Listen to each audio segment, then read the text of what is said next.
ఈరోజు అందుబాటులో ఉన్న మా మంత్రివర్గ సహచరులు, శాసనసభ్యులు, నూతనంగా ఎన్నికైన పార్లమెంటు సభ్యులతో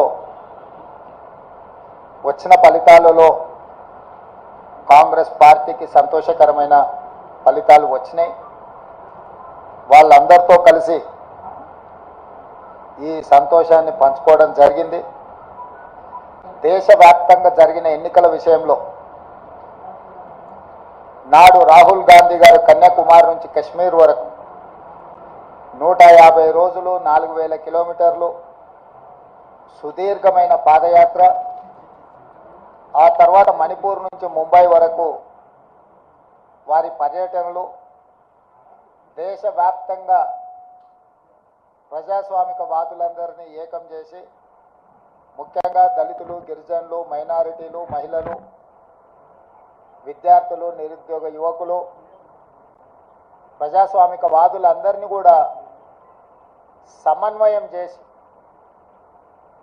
నరేంద్ర మోడీ భారతీయ జనతా పార్టీ నేతృత్వంలో నడుస్తున్న ఎన్డీఏ ప్రభుత్వం ప్రజా వ్యతిరేక నిర్ణయాలను, పరిపాలన వైఫల్యాలను దేశ స్థాయిలో ప్రచారం కల్పించి ఎన్డీఏ కూటమికి ప్రత్యామ్నాయంగా ఇండియా కూటమిని ఏర్పాటు చేసి వీలైనంత మేరకు సహకరించిన వాళ్ళందరినీ సహకారం తీసుకొని సమన్వయం చేసుకొని ఏఐసిసి అధ్యక్షుడు మల్లికార్జున ఖర్గే గారు, శ్రీమతి సోనియా గాంధీ గారు, రాహుల్ గాంధీ గారి యొక్క పాదయాత్ర సృష్టించిన ప్రభావాన్ని ప్రజలకు చేరవేయడం ద్వారా ఎన్నికలను నిర్వహించడం జరిగింది. ఈ ఎన్నికలలో మొదటగా తెలంగాణ రాష్ట్రంలో జరిగిన ఎన్నికలను మనం చర్చించుకొని ఆ తర్వాత జాతీయ స్థాయి ఎన్నికల మీద మనం విశ్లేషణ చేసుకుందాం. 2023 డిసెంబర్ 3 నాడు వచ్చిన ఫలితాలలో 64 శాసనసభ నియోజకవర్గాలలో కాంగ్రెస్ పార్టీని గెలిపించి ఒక్క శాసనసభలో సిపిఐని మా ఎన్నికల పొత్తులో భాగంగా కొత్తగూడెంలో గెలిపేయడం జరిగింది. తెలంగాణ రాష్ట్రంలో 65 శాసనసభ నియోజకవర్గాలలో 39.5% ఓట్లను వేయడం ద్వారా కాంగ్రెస్ ప్రభుత్వాన్ని, ప్రజాపాలనకు తెలంగాణ ప్రజలు ఆమోదం ఇచ్చిండ్రు. ఆ తర్వాత 100 రోజులలో 5 గ్యారెంటీలను అమలు చేసి భవిష్యత్ కార్యాచరణను ప్రజలకు వివరించి ఈ పార్లమెంట్ ఎన్నికల బరిలో మేము దిగడం జరిగింది. ఆనాడు ఎన్నికల బరిలో దిగినప్పుడే విస్పష్టంగా పత్రికా సమావేశాన్ని ఏర్పాటు చేసి బహిరంగ సభలలో కూడా ప్రజలకు మేము చెప్పడం జరిగింది. ఈ ఎన్నికలు నేను నా మంత్రివర్గము 100 రోజులు అందించిన పరిపాలనకు రెఫరెండము, మేము ఇచ్చిన గ్యారెంటీలను, మేము చేస్తున్న పరిపాలనను ప్రజల ముందు పెట్టి మేము ఓట్లు అడుగుతున్నాము. మా పరిపాలన మీకు నచ్చితే, మా పరిపాలన ఇంకా కొంత బలాన్ని చేకూర్చడం ద్వారా ఇంకా ప్రజలకు ఉపయోగపడే విధంగా పరిపాలన అందించడానికి మీరు తీర్పు ఇవ్వండి అని చెప్పి విస్పష్టంగా ప్రజలకు మేము వివరించడం జరిగింది. చాలామంది మీడియా మిత్రులు, సహచర ప్రజాప్రతినిధులు మనం రెఫరెండం అనకపోతే బాగుండునేమో, ఒకవేళ తీర్పు మనకు వ్యతిరేకంగా వస్తే ఆ తర్వాత సమస్య అవుతుందని కూడా చాలామంది సూచన చేసింది.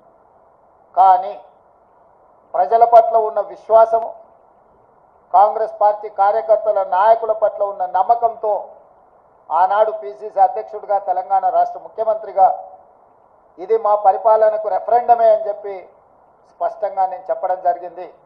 మధ్య మధ్యలో మీడియా మిత్రులు గుర్తు చేసినప్పుడు కూడా ఈ విషయంలో మాకు రెండో ఆలోచన లేదు, రెఫరెండమే అని మేము చెప్పడం జరిగింది. తెలంగాణ రాష్ట్ర ప్రజా పరిపాలన రెఫరెండంగా మేము ఎన్నికలకు వెళ్తే ఈరోజు తెలంగాణ రాష్ట్రంలో వచ్చిన ఫలితాలు, ప్రజలు ఇచ్చిన ఓట్ల శాతం, పార్లమెంట్లతో పాటు అసెంబ్లీలో మాకు వచ్చిన మెజారిటీని మీడియా మిత్రులు ఎలాగూ విశ్లేషిస్తారో మా వైపు నుంచి కూడా మేము ఈరోజు వివరించదలుచుకున్నాము. జరిగిన పార్లమెంట్ ఎన్నికల్లో 17 పార్లమెంట్లకు సంబంధించి ఒక సీటు ఎంఐఎంకి ఇస్తే 16లో 8 పార్లమెంటు నియోజకవర్గాలను కాంగ్రెస్ పార్టీని గెలిపించడం జరిగింది. మరొక 8 భారతీయ జనతా పార్టీ గెలవడం జరిగింది. మా 8 పార్లమెంటు నియోజకవర్గాల ఫలితాలు దాదాపుగా 41% ఓట్లు కాంగ్రెస్ పార్టీకి రావడం జరిగింది. 2023 డిసెంబర్ 3 నాడు వచ్చిన ఫలితాలలో కాంగ్రెస్ పార్టీకి వచ్చిన ఓట్ల శాతము 39.5%. ఈ పార్లమెంట్ ఎన్నికల్లో 100 రోజుల పరిపాలన తర్వాత దాదాపుగా 41% ఓట్లు కాంగ్రెస్ పార్టీకి రావడం జరిగింది.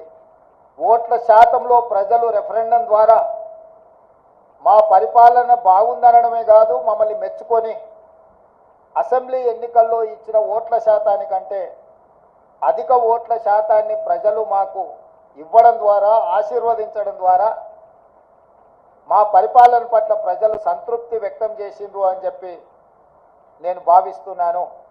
అదేవిధంగా 2019 పార్లమెంట్ ఎన్నికల్లో 3 పార్లమెంట్ గెలిస్తే ఈ ఎన్నికల్లో మమ్మల్ని 8 పార్లమెంటు సీట్లు గెలిపించడం ద్వారా 8 సీట్లు అధికంగా ఇచ్చి పార్లమెంటులో కూడా మాకు అత్యధికంగా సీట్లు ఇవ్వడం ద్వారా సీట్లు కూడా మమ్మల్ని పెంచడం ద్వారా ప్రజలు ఆశీర్వదించారు.